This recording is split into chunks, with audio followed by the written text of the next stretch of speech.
Welcome to Life in Accounting, the Where Accountants Go podcast. Life in Accounting is the podcast for everyday heroes like you working in the accounting profession. Are you ready to hear from accounting influencers, thought leaders, visionaries, and other professionals leading change in the accounting world? Then stay tuned for Mark Goldman, a CPA, the owner of Where Accountants Go, and your host. Welcome to Life in Accounting.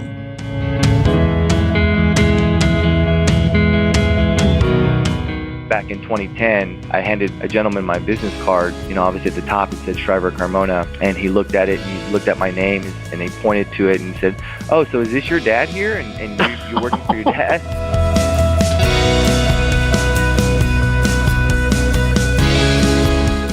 Hello, everyone. I'm Mark Goldman, your host for Life in Accounting, the Where Accountants Go podcast. That clip was from our guest, Derek Schriver, a partner with Schriver Carmona & Company, a CPA firm in San Antonio, Texas. This is a first for us in that this episode is basically part 2 of a previous episode with his partner, Chris Carmona. When Chris told us the story of how they began that practice, I found it so interesting that I thought it would be good to get Derek's side of the story as well and how it had progressed from his end. Schriver Carmona & Company has an excellent reputation locally, particularly for a practice that's relatively so young. So I think this episode will be valuable for anyone considering ever starting your own firm, whether in the near future or whether in the distant future. So without further ado, here's Derek.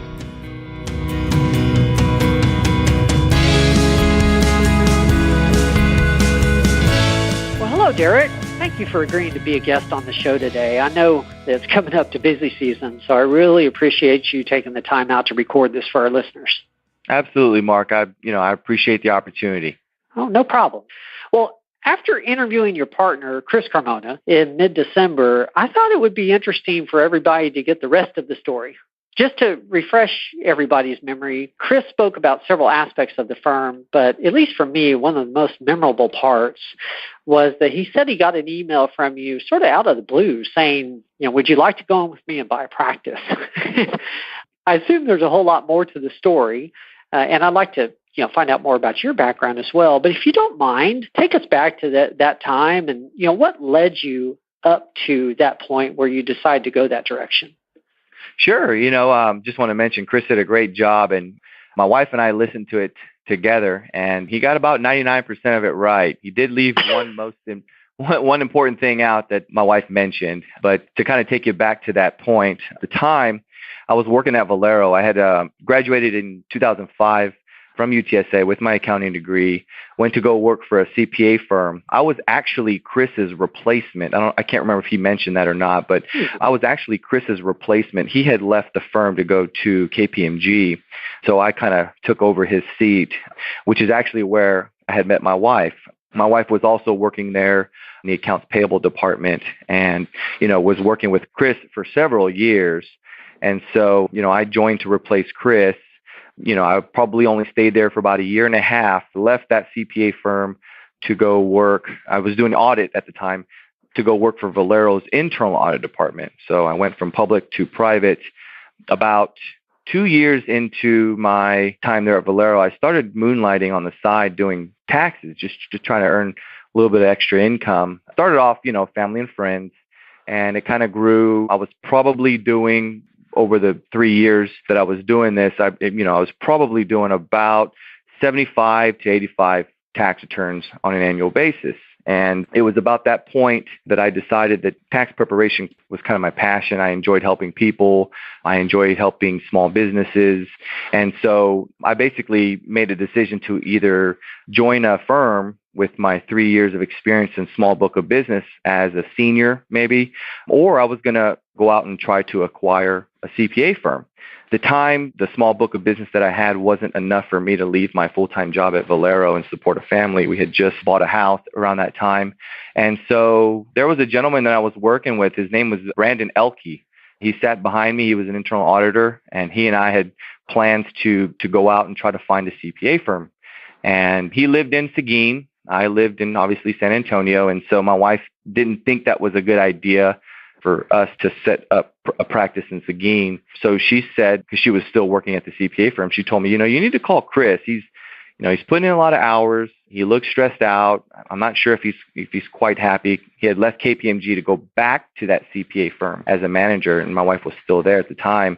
And so she says, why don't you give him a call? He doesn't look too happy. And so since then, I had found a firm through a broker, actually. A broker reached out to me and kind of gave me some insight on a firm that he was representing, a CPA firm he was representing. And so I called him up and said, hey, you want to grab a bite to eat and talk? And so we went out to Chewy's on 281, and I said, hey, look, I'm looking at moving out on my own. There's a CPA firm that's up for sale, and Virginia tells me you're a hard worker and that you may not be happy where you're at. Do you want to do it? And so he said, yeah, send me the information. He looked it over because at that time we had gotten the financials and signed the non-disclosure agreement. I had him sign the same agreement, and we looked at it together, kind of ran the numbers, and it made sense. And so I credit my wife to placing that phone call to Chris. Brandon Elke actually did leave Valero, and he did purchase the CPA firm, and he's actually very successful in Seguin. He has his own shop up there as well. So, but I tease Chris all the time that, he doesn't really have to thank me. He has to thank my wife, because if it were not for her, I might have ended up in Seguin with Brandon. How long had your wife been working with Chris? She had been there for, I want to say, about 5 or 6 years. Oh, okay. So when we had our first child, she left. She stayed home with the kids, but Chris remained there. And shortly after, we formed our partnership. Okay. I was intrigued that you and Chris hadn't worked together at the same time, at the same place on the first. Yeah, and I really knew nothing about him. I trusted my wife's intuition. I mean, she did marry me, so she must have some judgment of character. Just kidding. But, she would explain to me how he was always the first one there, last one to leave. He would come in with bloodshot eyes from working all night. But, he was consistent. He worked hard, and, she could tell that he wasn't happy. So, and obviously she would go out to lunch with him every once in a while and just hang out when the office would get together. And so, it's crazy to think that, you would start a business with someone you barely even know. But again, it's all due to my wife's intuition. Okay. And just to clarify, because I like for our listening audience that has questions about how processes work, so to speak, you said a broker reached out to you and talked to you about the firm. Had you filled out some interest forms on the internet or something? How did that broker know to reach out to you in the first place? I did. There's actually 2 brokers that are pretty well known here in Texas, I would say. But, I was kind of scouring the internet, just Googling things, CPA firm for sale San Antonio, came across this website. And on that website, you kind of pick your location, and it has a list of the firms that are currently up for sale. And so you click on the links, and it kind of gives you a very generic, basic information about the firm for sale. And so I filled out the internet contact form, and within a day, the gentleman called me. We sat down over lunch, kind of interviewed me, and kind of wanted to know a little bit about my background and what my plans were for the future. And that was kind of that screening process. I guess he really liked, my story and what I had to tell him. And so he set up the meeting between myself and the CPA that was retiring. Okay. It was a local broker? Y'all met in person? Well, yeah, he did. I believe he was from Dallas. He did fly down to meet me after we had our phone interview. He, flew down to meet me in person. But I believe he represents everybody in Texas and maybe like Oklahoma and maybe some of the surrounding states. That's kind of his territory. Okay. So you're sitting in Valero. You're an internal audit. You're at a company that many people would consider to be one of the best employers in the area, and what many people would consider to be a very secure position with growth potential. And what caused you to, did you just have an itch to have your own practice, or what caused you to think about going out on your own? For a lot of people, that's risky. Oh, absolutely. And, as accountants, we're typically conservative. Yes. At the time, I was just eager, just growing up, I've always wanted to kind of be my own boss, so to speak. I mean, I had my first job when I was in 3rd grade. I was the local paper boy, and then got my first kind of, quote, real job when I was a sophomore in high school. And I've been working ever since then. And throughout my time, I've always kind of had big dreams. I would always come up with these ideas of how to make money. And I've tried everything. I mean, anything you can think of, I've tried it. But I kind of got good at taxes and my communication skills while working at Valero significantly improved because of the professionals and the leaders that I was being surrounded by. And so, it was just one of those things that I was just kind of eager to go out and do my own thing. My wife and I didn't have any kids at the time, so that's one thing that I did not have to worry about was providing for my children. And so it was just kind of the right timing. I was young. I was 28 when I left Valero and started my own firm. So, that was a hurdle in itself. But I've always kind of been that person that if I didn't know something, I'd go out there and learn it on my own. I mean, I went from having, just a handful of clients to over 300 just overnight. And, for a lot of people, that would be a pretty daunting task. But I found it a challenge that's, something that would be challenging for me and something that I think would have, just kind of catapulted my career. Okay. And you guys took what some people would consider to be a riskier approach, or I guess there's two sides of it. But if I remember the interview correctly from Chris, didn't you guys get an SBA loan? We did, and just to kind of give you a little bit of background, that was right when Obama was elected. And we went the SBA route because the banks, they like that guarantee from the government that if, something were to default, that at least the government would kind of kick in. Now, it is more costly to have that guarantee, but there was a law that Obama passed literally weeks before we closed on our deal that saved us. He waived SBA closing fees. I think it saved us like $12,000 to $15,000. And so that would have had to come out of our pocket or be rolled into the note.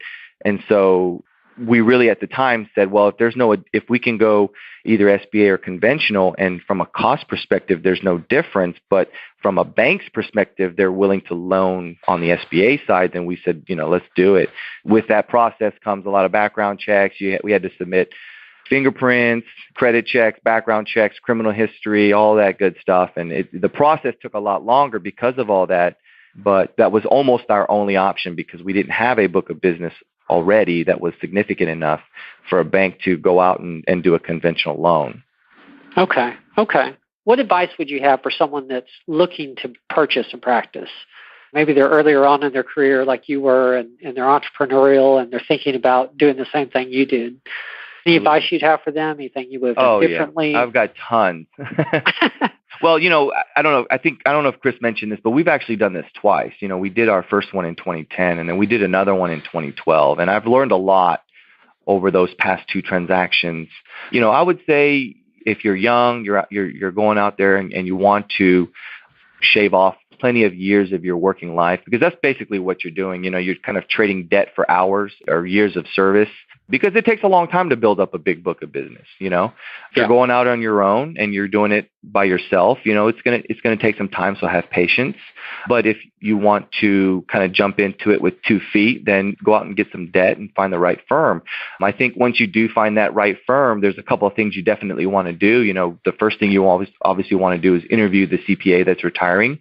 You want to make sure you understand the reason for his retirement.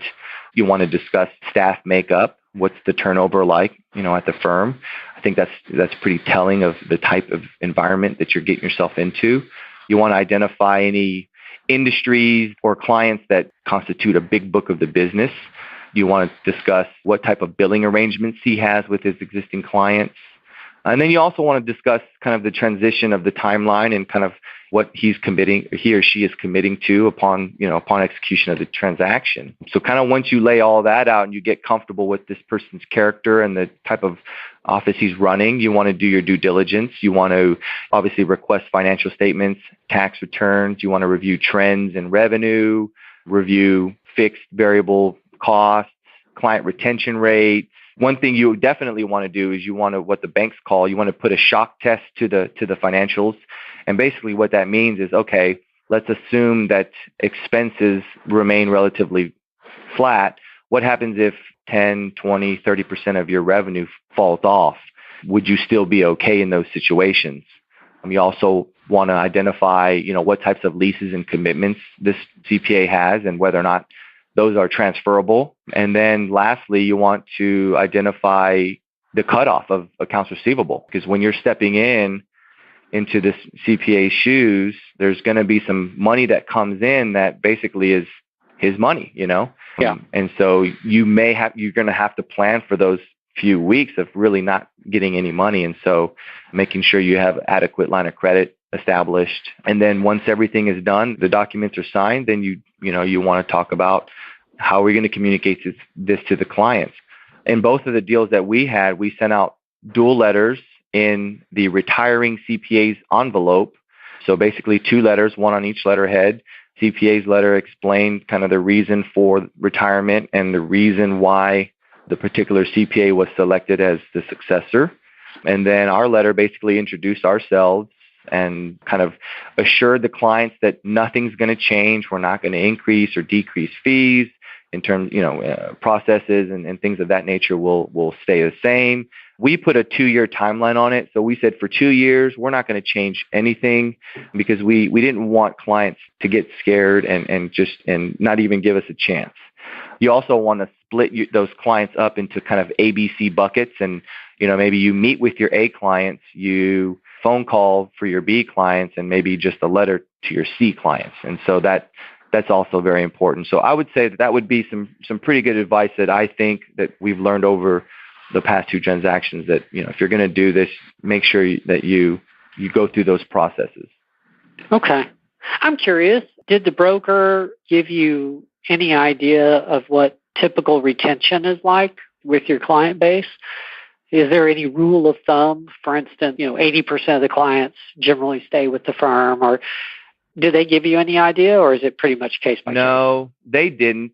And I think every situation is different. With our first CPA firm that we purchased, I think we had over a 90% retention rate. Wow. I can't even think of any clients that didn't give us a chance, and that's still not with us today from that first transition. On the second one, it was a little bit different. The first CPA had accounting / bookkeeping, payroll, and taxes. The second firm was 100% tax only. And so that one was mainly high net worth clients. And we had a situation where there was one particular person that generated about 30% of the annual revenue. And so this was a very wealthy individual who had multiple businesses. And so because of that high concentration of revenue, we put in a provision in our agreement that basically said, in 2 years, if this one particular client leaves, that we have to adjust our purchase price after the fact. So it was kind of a unique situation on that second deal. The first one, Chris and I we were so eager. We were so excited. We basically said, okay, what do you want? We'll give it to you. The second one, we had a little bit more negotiating power because, it's not like we absolutely needed the business. It would have been a good business to complement what we currently had. And so we were a little bit more picky, I guess. And so one of the things that we said, going back to my previous statement, was that we're going to do a look back period of 2 years, and we're going to analyze the revenue that actually stayed with us over a 2-year period. And whatever percentage falls off, that's the percentage that we're going to reduce the purchase price by. And so we did a 70-30 deal where the bank gave the retiring CPA 70% of the sales price, and they held back the 30% for that adjustment. And so it's different. And we didn't do anything differently between the 2 purchases. We kind of handled the transition the same. It's just really depends on the client makeup and the type of work that the CPA is doing. But we had, I would say overall, we're very blessed with great retention. Okay. Well, since you've done this twice, I'm curious, if you were going to do it again, is there anything you'd do differently? Any lessons you learned from the first and second time? I probably would have done it earlier, to be honest with you. Oh. But yeah, acquisition is not off the table. It's always going to be an option for us as a means to grow the practice. I really don't know if I would have done anything differently. Chris and I, we did a lot of due diligence work with both practices, but I honestly say that I don't know if I would do anything differently. And maybe it's just because it just went so smooth in our minds. We read some horror stories. We've actually, in speaking with the broker, because the broker on the first deal was different than the broker on the second deal. And, we asked them for some horror stories. And based on some of the things that we've heard, I think ours went pretty smoothly. And so, yeah, I'm not sure I would do anything differently. Okay. You haven't heard this episode yet because as we're recording this, the episode hasn't been released, but I interviewed Jim Oliver, who just merged his practice in with Calvady Ferguson, and he's the incoming chair for TSCPA. And he, like you, started in audit, but then basically built a practice around tax. Feel free to disagree with me, or please do if you have a different viewpoint of this. It seems like if you have an interest in being self-employed, that maybe getting into tax initially is a better bet because it's easier to build a firm based on tax, right? Absolutely, Mark. I agree with you 1,000%. And here's why. When we bought that first firm, there was absolutely no assurance or audit business whatsoever. Audit clients are obtained through relationships generally. And, there's a bidding process usually involved in audits. And once you get an audit, generally, not all the time, but generally, there is a rotation requirement as well. So to go out and buy an audit practice would be very difficult because of several things, but one of them being, hey, in 2 or 3 years, they may go out for bids and you may not have that book of business anymore. Versus tax, most people don't want to switch tax preparers. Once they find one that they like, it's like your doctor. You find one that you like and you stick with them. And so that relationship really keeps that bond there. And so I would say any CPA wanting to go out on their own, tax and accounting is probably the way to go, because if you're going out, starting your firm and all you're doing is audits, well, when you're going through that bidding process to try to get an audit, you're going to have to disclose, what your capacity is, what your areas of expertise are, what type of resources you have. And if you're going out on your own with no book of business, it's just you and that's it, and a lot of clients may shy away from that, because what happens if this person gets sick, or what happens, if this person gets hurt and we have an audit that's coming up that's due? Is there going to be anybody else that can step in and take over that project? So I think it's rare that people go out and just start their own audit practice. Now they may, work at a firm, develop relationships while working there, and then go out on their own while maintaining that relationships with those organizations. But it's easy, and it's residual income. You pick up a tax client, and like I said, if you keep them happy, they're going to be your clients for life. And so that's probably why a lot of people go out on their own and start a tax practice. Yeah, I hadn't thought about the rotation aspect, but that's a great point. You're right. You're set to lose your client every few years. Absolutely. No matter what. Absolutely. And Chris has done a magnificent job of building that side of the business. I remember when we first started, I was a tax person. He understood that going into this, he wasn't going to have any clients, but that he would work to build up. And so he helped out with the accounting side of that first practice that we purchased, while I focused on the tax. And then as he built his network, he started getting clients. I kind of took the accounting back from him, and we kind of had that division of responsibilities. And what he's been able to do in 5 years is absolutely phenomenal. And I don't know if I can do something like that in such a short period of time, but that's just, a testament to him and all the hard work that he's done over these past few years, and all of the relationships he's been able to foster. It's a tough thing to do, to grow a practice from zero. Mine was easy. I just had to go get a loan from a bank, and that's how I was able to establish my side of the business. But Chris, literally built it from the ground up with absolutely zero clients. Okay. Yes. Well, he's a very generous individual with assistance. I've noticed online and social media, he's helpful. He's a very helpful person. I'm sure that has really benefited him in the nonprofit world with all the audit work that he does there. Absolutely. Absolutely. And that's his primary focus. And, he truly, us as a whole, but especially Chris, he really means it when he says he wants to give back to the community. Well, I gave Chris a little more of an opportunity, I think, for this, but I don't want to cheat you. What's your goal or vision for the future of Schriver Carmona? Where do you see this going?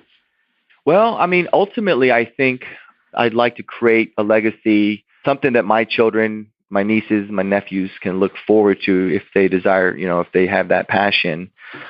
I really don't know. I don't think I ever want to be as big as a pageant, or I don't think I want to get that big. I like being a small firm. I like the atmosphere that we've created, very family oriented. Not to say that, the larger firms don't have that. It's just a little bit more difficult when you have so many different personalities and people.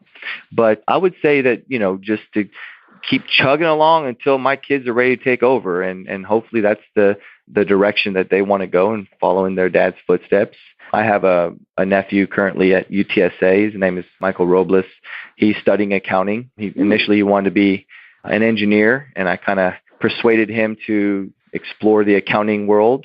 He ended up doing very well. And so he's kind of my person that I think about when I think about someone to kind of fill in my role here. So that's kind of long term. I just want to keep doing this until my kiddos are old enough to make their own decision. Okay. Yeah, that's a theme that I've seen through some of these podcast episodes. It's pretty frequent for engineering majors, if they're going to make a change out of engineering, for them to become accountants and have a great career. It's actually a pretty common theme. Well, it's funny that you mentioned that, Mark, because that's kind of what I wanted to do initially was engineering. And then, when I saw all those letters in math problems, I said, okay, well, letters are not supposed to be in math problems. So accounting is A plus B. Every once in a while, do some division, but yeah, the math was a little too complicated for me. And so I decided to change my major to accounting. Growing up, I had a guy I played baseball with. His father was a CPA, and he did very well. And so prior to that, I didn't even know what a CPA was. And so that's kind of how I fell into my degree plan at UTSA. Interesting. Okay. Well, I want to get to the final little set of questions, but I have one more question, something you caused me to think about. Is there anything you did in particular to get up to speed, so to speak, on tax, or was it just a lot of hours and a lot of research when you guys acquired that firm and all of a sudden you went from 40 or 50 clients up to, a few hundred that you had to prepare returns for that year? Yeah, I mean, when I first started doing it from my garage, I remember I printed business cards from my home printer. I printed flyers and literally went door to door passing out flyers in my neighborhood. I put up signs at busy intersections. That's kind of how I started getting clients. And at the time, it was one of those things that I said, look, if I don't know what I'm doing, I'm going to figure it out. And so there was a lot of, like you said, staying up late, doing research, a lot of trial and error. Thank God for statute of limitations, because back then I probably screwed some tax returns up throughout that process. But, jumping into a firm with a more established book of business, absolutely. A lot of late nights. I really feel that my success is a result of the support that I had from my wife. She understood kind of what I was getting into, and she understood it was temporary, that, I wasn't going to be home that much during tax season because I was going to be working late. And when I was home, I was in the home office working, as well. So it was a lot of research. Now I did, I obviously had enough technical skills to prepare the most, I would say, relatively simple returns, but there were some that were complicated that you absolutely had to do a lot of research on. Okay. I was just curious. I knew that was a big adjustment. You make another good point in there for people that are thinking about going out on their own or acquiring a practice. It's very important that your spouse is supportive. I had the same benefit when I started my business. And yeah, I don't know that I could have done it otherwise, because then you're fighting two battles. So. That's right. And no, she's been great. She's been, my rock when I was stressed out. And I remember that second practice that we purchased, I had hopes of hiring someone with at least 5 years of experience to kind of take over the first practice so that I could focus on the second practice. Well, I wasn't able to find anybody that was within my budget. And so, it was extremely stressful that second time around. I remember working 7 days a week, 12, 13 hours a day. It got to the point where I actually developed I had some hair loss because of the stress and the lack of sleep. I wasn't eating very well. I wasn't going to the gym. I was an avid gym goer, exercise all the time. And so, I didn't have time for that. Drink lots and lots and lots of caffeine. But absolutely, you have to have a supportive family because, tackling something like that on your own would be a pretty daunting task, in my opinion. Hmm. Well, I end every podcast with the same 4 questions. I think it gives some good consistency to our episodes. The first one is, what has been your proudest moment? Well, obviously, aside from marrying my wife and having our 3 children, I'd say going out to buy a firm at the age of 28. I can remember most people would say, well, you're too young or you don't have enough experience, but everyone learns at a different pace. And, everyone has their own fears and things that would prevent them from going out and doing things. But I would say, being 28, having made up my mind, that was probably my proudest moment.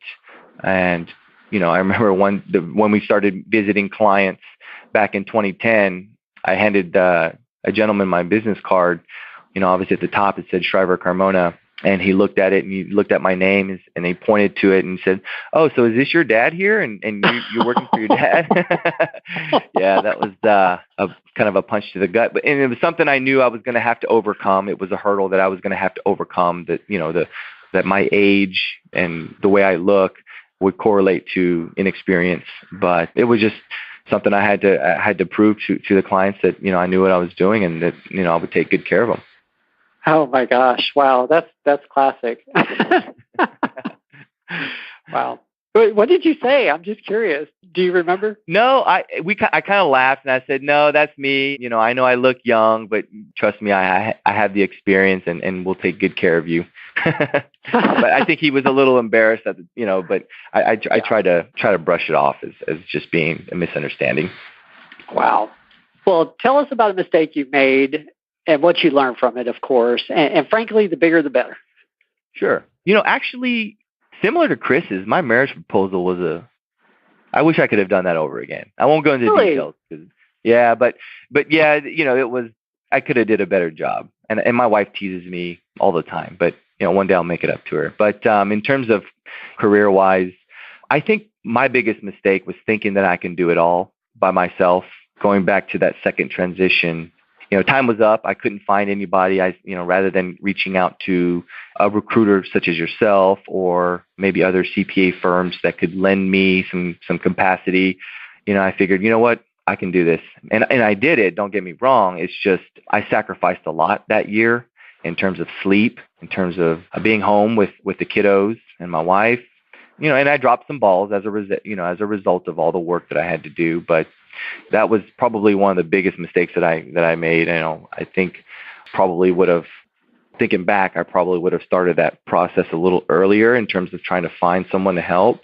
It's just, you procrastinate, and then next thing you know, it's November, December, and not a lot of CPAs are looking to leave at that point. So yeah, that would be the other mistake that I would probably regret, but is not having a partnership agreement.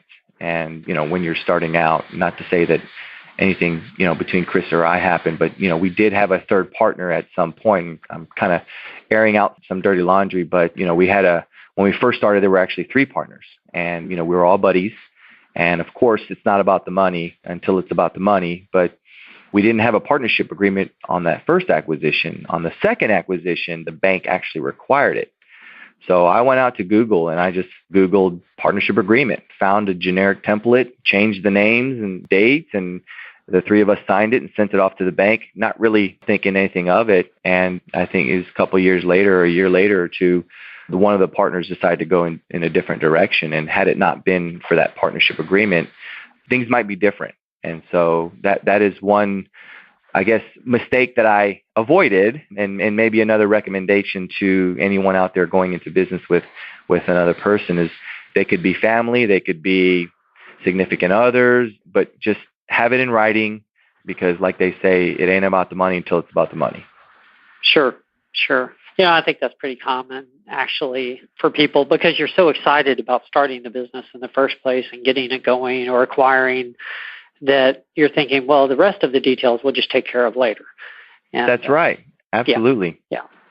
And I interviewed about this right before the second practice that we purchased. I had a neighbor who was an extremely successful architect, and he had an architect firm with two other partners, 30 plus years. And one of the things that I asked him during the time that we found out that one of our partners was thinking about going a different direction was, hey, you've been in business for 30 years. What would you attribute your successes to? And he said, as long as everything is fair, then everything should be good. And what he meant was, just because you're a partner doesn't mean you get to split everything three ways. If partner A is doing 50% of the work, partner A should get 50% of the pay. And that's the only way to keep it fair, so that you don't build up any resentment, because at that point things can get pretty ugly pretty quickly. So we took that and we practice that today.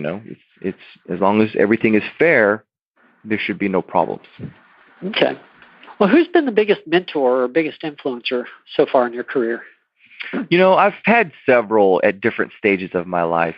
Growing up, my father was an extremely hard worker. He's former military, and during his time in the military, he had multiple jobs when he was enlisted early on in his career. So I would say, I took a lot of his work ethic from him. He was a great example of what it meant to work hard and provide for your family. As I kind of matured in my professional career, the folks at Valero really were my biggest mentors. And there's not just one in particular. There were several in that internal audit department. And it was headed up by Lee Bailey at the time. There were so many people that were just extremely talented, extremely intelligent. And I picked up a lot of things from everyone, a little bit from everybody there in terms of how to communicate. And then, and now it's probably Chris, my partner. I've learned a lot from him. I'm the type of person that's kind of ready, shoot, aim, and he's more the, hey, let's take a step back and look at this and think about it before we make a decision. So, I go to him a lot when things come up that I want to jump on or react to. And he's, he helps me kind of take a step back, look at it from a different perspective to see, is this the way we want to react, or is this the way, the direction we want to go? So I've learned a lot from him in terms of communication, HR issues, and just really taking a step back and thinking about the situation. Okay. What's the best advice you've ever received? Wow, that's a tough one. Another one of kind of my biggest mentors is my uncle. His name is Denny Dems, extremely successful real estate investor. And I vividly remember visiting him when I was a kid. We pull up in, this huge house, and that was kind of the first taste of wealth that I got to experience. There's a couple of things that he told me that really stick out in my mind. The one is when we were getting ready when I was telling him about my ambitions on going out to purchase a firm, one of the comments that I made to him was that you really have to have money to make money. And what he told me was, no, you don't always have to have money to make money. You can use someone else's money to make money. Just be smart about leveraging debt. And so that kind of opened up my eyes to use the bank as an opportunity to go out on my own. The other thing he said was, every time I'm going to do something, I kind of reach out to him for some advice. And there was on the second deal, I kind of approached him and kind of showed him the information and was raving about all the positive things that could happen. And what he said to me was, you don't do a deal for the potential upside. You do it for the potential downside. Meaning, if everything were to go to crap, would you be okay? And if so, then great, go ahead and do it, because the potential upside would just be a bonus. And so I would say those two things are probably some of the best advice that I've ever received. That is interesting. I've never heard it put that way. You don't do a deal for the potential upside. You do it for the potential downside. Okay. And it applies to real estate. Nice. If you're going to buy a rental property, it could appreciate 20% over the next 5 years. But what happens if the market crashes and it's worthless? Are you going to be okay? And if so, that's probably a good investment for you. That is interesting. Thank you. Thank you very much. Absolutely. Well, the last question, and hopefully the easiest, is if somebody wants to get a hold of you and talk to you about the process of using a broker or the process of acquiring a firm or running a practice or just anything about your background, what's the easiest way to reach you? Probably email. would be the easiest way to get in touch with me. This time is really tough to kind of get me on the phone, with all the client meetings and the preparation for the upcoming tax season. I don't mind you, Mark, putting my email address on your website. Okay. And having folks reach out to me that way. Well, if you don't mind, if you could give us the email on the audio, that'll be helpful as well. Sure. It's D Schriver, and that's DSCHRIVER at scc-cpa.com. Perfect. All right. Well, thank you. That's very generous of you. I really appreciate it. No problem. I'm glad to help. There's enough work to go around for everybody. Well, I'm going to plug Chris's episode one more time because you mentioned marriage proposal. And for any listeners that are listening to your podcast here, if you didn't listen to Chris's, if nothing else, you need to listen to how Chris proposed to his wife because it's classic. It really is. That's a great story. I'll have to have you back on to tell yours later on. So one day, if I get the courage. Well, thank you, Derek. I know we're going into busy season, so thank you again for joining us. We will have the show notes online as soon as this goes live, and I very much appreciate you taking the time to fill in the gaps and give us the rest of the story. Thank you. Absolutely, Mark. Thank you again for the opportunity, and I think it's great what you're doing here.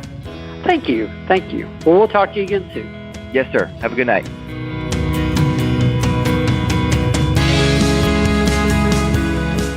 Well, as I mentioned in the intro, they have a very interesting story at Schriver, Carmona and Company, and I especially appreciated how much insight Derek shared about how they acquired the two practices in the first place, as well as the advice he gave on what to consider when you're looking to acquire a practice.